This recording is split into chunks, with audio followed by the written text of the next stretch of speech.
Welcome to the 2020-2021 school year. This year is going to be unlike any other in our school's history, but it's one we're looking forward to because it means that we get to work with our students and engage them with the Christ-centered college prep education that Lutheran East is known for. This year's theme is United in Christ. This theme comes to us from Ephesians chapter 4, where the Apostle Paul reminds us that we are, in fact, united. We're united in one faith, one hope, one Lord, one baptism, and one God and Father.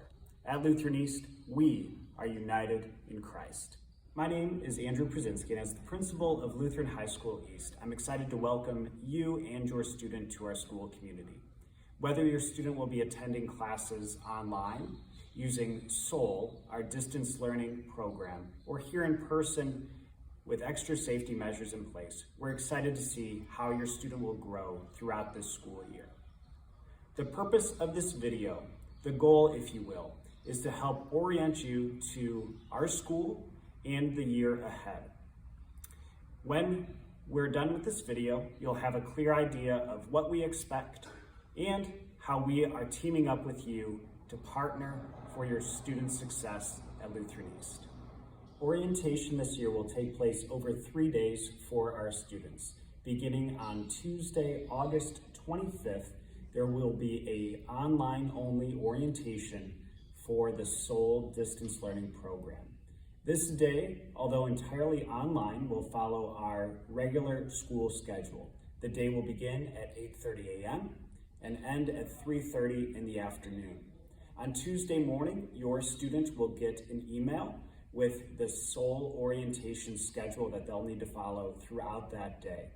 The goals of that day for your student are going to be to learn how to use fax, be reoriented to Google Classroom, and learn about the Office HD program so that they can attend classes remotely.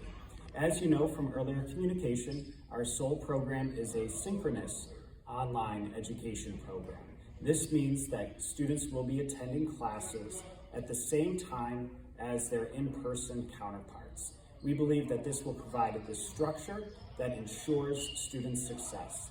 And there'll be challenges, no doubt, but we're here to work through those challenges, overcome them, so that your student is growing throughout this year. There will be 2 days of in-person orientation beginning on Wednesday, August 26th, and that day is for all returning students that plan to attend classes here in person. So 10th, 11th, and 12th graders, we're looking forward to seeing you here on Wednesday. It's going to be a regular school day, starting at 8:30, concluding at 3:30 in the afternoon. Yes, you got to be in uniform, and you got to have a couple of extra pieces of uniform as well. Most importantly, your mask. As you arrive at school on Wednesday morning, me or Mr. Gray or Mr. Lucky will be waiting for you at the door. We're going to do a health check as you come in, take your temperature, make sure that you are looking healthy as we admit you to the building. Now, the building will open up at 7:15 for anyone that needs to get dropped off early, and from 7:15 to 8 o'clock, students that are arriving early need to go to the cafeteria. At 8 o'clock, students are going to be dismissed from the cafeteria to their first period class. Class won't start till 8:30, but you need to be in your first period classroom at that time. This is a change from previous years, but it's a change that is necessary to ensure safety, health, and social distancing at Lutheran East. On Thursday, August 27th is a day just for our new students. We get to welcome you to Lutheran East without any of the pressures of having returning students here in the building. So new students, you'll get to be here, learn about our school, get to go through your class schedule, get to meet your teachers and get comfortable with where your locker is and where first period is and so on and so forth. This is a day that helps you feel comfortable as a Falcon. That day, like our other orientation days and like our regular school days, will start at 8:30 in the morning, concluding at 3:30 in the afternoon. As much as possible, you should come to school in uniform. If you're missing a blazer or a tie or something like that, which is on back order with school bells, that's okay. come to school and as close to being in uniform as you possibly can. We want to make sure that you get to participate in the orientation program so that you are set up for success in this school year. I want to talk a little bit about our school uniform policy.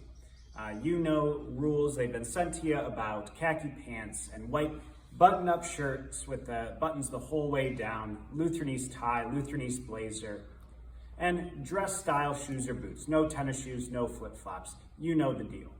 But a new addition to our uniform policy, and this is a really important one. It's one of the new rules that is actually going to allow us to have in-person instruction, and that is the wearing of face masks. So I want to demonstrate a little bit for you ways that you cannot wear your mask at school. So you can't do this, okay? If it's like that because you want to have a beard, that doesn't work either. This is getting better, but if it's not over your nose, it doesn't count. So your mask, in order for it to count, needs to cover both your nose and your mouth. And this is all day. So please make sure that you have a mask. If you don't have a mask, that's a problem. And we will work with you to overcome that problem, but you need to come prepared, just like you do with the rest of your school uniform. So Falcons, mask up, we're in this together. In addition to making masks mandatory this year, there are some other health and safety measures in place that I want to let you know about. The first time you come to school, you will notice that there are social distancing stickers on the grounds, as well as some arrows that indicate one-directional hallways. And it's important that we follow that this year, because that's one of the things that allows us to have in-person instruction. One of the other health and safety measures that we are implementing is the use of plexiglass shields in the classroom and at lunch. And I want to talk to you about how those work. Let me show you what it looks like. The shield is like this, and it's made for an individual use each day. So students, when you arrive at school, a shield will be set up at your workstation in your first period class. You will carry that shield with you and set it up at each of your workstations all day long, including lunch, so that you have this added level of protection in addition to the masks. The masks and the shields together allow for in-person instruction and the safety of our community. Now, at the end of the day, you'll take that shield, you'll set it up on your 9th period desk. At the end of 9th period, you'll just leave it there so that it can be sanitized at the end of the night. All the shields are going to be sanitized using a special electrostatic sanitizing machine that kills and disinfects all hard surfaces like those plexiglass shields. Now, I'm going to take off my mask to make it easier for you to understand what I'm saying, because next I want to talk to you about some special rules for the start and the end of the school day. I mentioned this earlier, but I believe it bears repeating. Our school day starts at 8:30 and concludes at 3:30. However, our building does open up early, and it does stay open a little bit past the end of the school day to allow for families to drop off and pick up their students. So the building opens at 7:15 a.m. daily. Students that arrive at school between 7:15 and 8 a.m. are required to report to the cafeteria after their health screening. So they'll come to the school, either me or Mr. Lucky or Mr. Gray will take their temperature, do a visual health screening, and if your student is healthy, does not have a fever, will be admitted to the building. Upon entering the building, they will report to the cafeteria. We'll have those plexiglass shields like we talked about set up there for your student, and then at 8 o'clock, they will report to their first period class. Now, class doesn't start till 8:30, so there's some built-in study time, some extra time with that first period teacher, time that could be really productive academically speaking. Now, let's fast forward to the end of the school day. You've gone through your classes, you had lunch, you had your plexiglass set up, you were wearing your mask, it's been a good day at school. Now, the day ends at 3:30, but we're doing that a little bit different this year. We're actually gonna stagger dismissal. We're gonna have 3 dismissal times, 3:27, 3:30, and 3:33. Not a big span of time, but enough that allows your student to leave the building in smaller groups. This is important. The governor and health safety advisory boards have all said that gathering in large groups is not recommended. So we're staggering the end of our day to best allow small groups at dismissal. Now, as you gather your things and you leave, 3:45 becomes a really critical time in that process. At 3:45, that's when our sports practices are going to start. 3:45, students that are riding the school bus, that's when the bus departs as well. And any other students in the building at 3:45 have to report to the cafeteria. The academic wing of the school is going to close at 3:45, so you have to have your supplies so that we can begin sanitizing that part of the building. So if you're in the cafeteria, you can be there until 4:30. The building has a hard shutdown at 4:30, so parents, please make the appropriate arrangements to have your child picked up, ideally between 3:30 and 3:45. If that's not possible for everyone, I know that's not the case, then please make arrangements to have your child picked up by 4:30 on a daily basis. The exception to this is if your student is involved in an extracurricular activity like robotics club or book club or playing a sport. They will be allowed to stay later than that for their practice and for their group meeting. Otherwise, the building closes at 4:30. I want to let you know so that you can make appropriate arrangements. I've talked a lot about new rules, special provisions, all related to COVID-19. But just because COVID-19 has changed a lot of things, there's some stuff that's the same. And for our returning families, these things are going to be familiar to you. But for our new families, I want to make sure that you have a clear understanding of our expectations. I believe the fact that we have high expectations at Lutheran East is one of the reasons why you chose our school. High expectations in terms of academics. You want your student to work hard and to achieve in the classroom. Also, high expectations when it comes to student behavior and discipline. We need a structured environment. That structure allows students to achieve at their highest level in the classroom, on the athletic field, and as they grow in their relationship with Christ. So I want to talk through a handful of specific discipline measures and policies here, just so we're all on the same page at the start of the year. First on the list is talking a little bit about uniform. I've mentioned it before, but it's a critical component of who we are as a school. We are a structured school and our dress reflects that. So students, you heard about our uniform either in your interview or from your previous years at Lutheran East or by reading information that was sent to you or is on our website. But let me talk about it just a little bit. Our uniform is an everyday policy. So every day, you need to make sure that you are in full uniform. Your white button-up shirt, your Lutheran East blazer, khaki pants, or ladies a plaid skirt or pants, you have that option. And then dress style shoes or boots. No tennis shoes, no flip-flops, no lace-up Vans. You've got to make sure that you're in uniform every day. How you dress reflects the focused environment that we maintain at Lutheran East. Just like uniform adds to the structure of our school day, so does getting to where we need to be and getting there on time. So I want to talk about tardies. Now, when you show up late to class, you're missing valuable instruction. And being late might not seem like a big deal, but being late over and over and over again, that adds up. And over the course of a school year, you might be missing way too much class time. So we take getting to where you need to be seriously. Here's how that policy works at Lutheran East. Students have 5 minutes to go from class to class. We're a small building. That is very reasonable amount of time. Your students should have no problem as long as they're focused on getting to where they need to be. Spending too much time talking to their friends in the hallway or lingering in the bathroom, that's going to result in some tardies. So if your student is tardy more than 4 or more times in a week, that results in a detention. Detentions are served after school on Tuesdays and Thursdays from 3:45 to 4:30. Now, if your student is habitually late, recording 7 or more tardies in a week, they will be suspended from school. Being on time matters. It's one of the things that we take seriously at Lutheran East, and I want you to know that we care about timeliness. So students, be on time. You can do it. It's not that hard.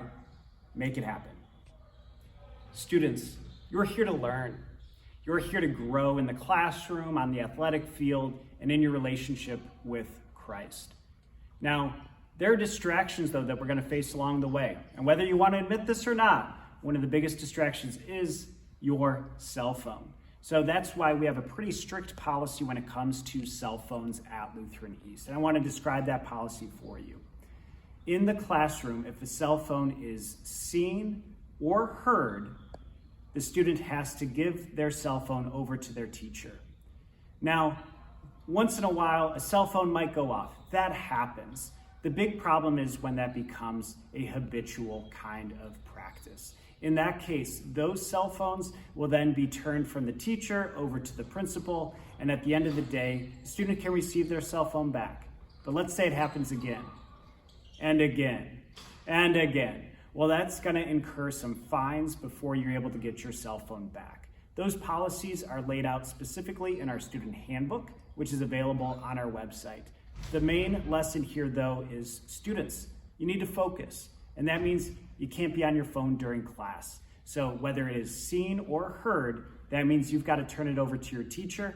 And I don't want that to happen. So the best thing for you to do is keep it away. And that way you take your education seriously and you learn the most and you get the most out of the Lutheran East experience. An important safety measure at Lutheran East is that students are not allowed to carry bags with them from class to class. The only thing really that they should need and can take from class to class is their plexiglass shield that we talked about, as well as their Chromebook in a Lutheran East provided OtterBox case. That case keeps your Chromebook safe, so if you accidentally drop it, it's likely to be protected. Has a little pouch on there for pens and pencils, and there's also room in the case for a notebook, that sort of thing.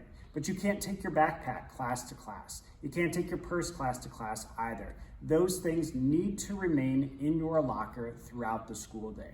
Your locker, of course, should have a lock on it, and it's important to remember that policy. Students, you can't take bags throughout your day. As a school with high expectations, like I said, we take discipline seriously. And there are some things that are just worth saying here out loud so that we're all on the same page. We talked about uniform, we talked about tardies, we talked about cell phones and having bags. One of the things that we haven't talked about yet, but that I want to make very clear, is that as a school, we don't tolerate major discipline infractions. Things like fighting, not allowed at Lutheran East. Use of profanity, it's a big deal as we try to build each other up with our words instead of tearing each other down. So no fighting, no use of profanity, respect in the classroom. Those are all pillars of what it means to have a school like Lutheran East with high expectations about student behavior.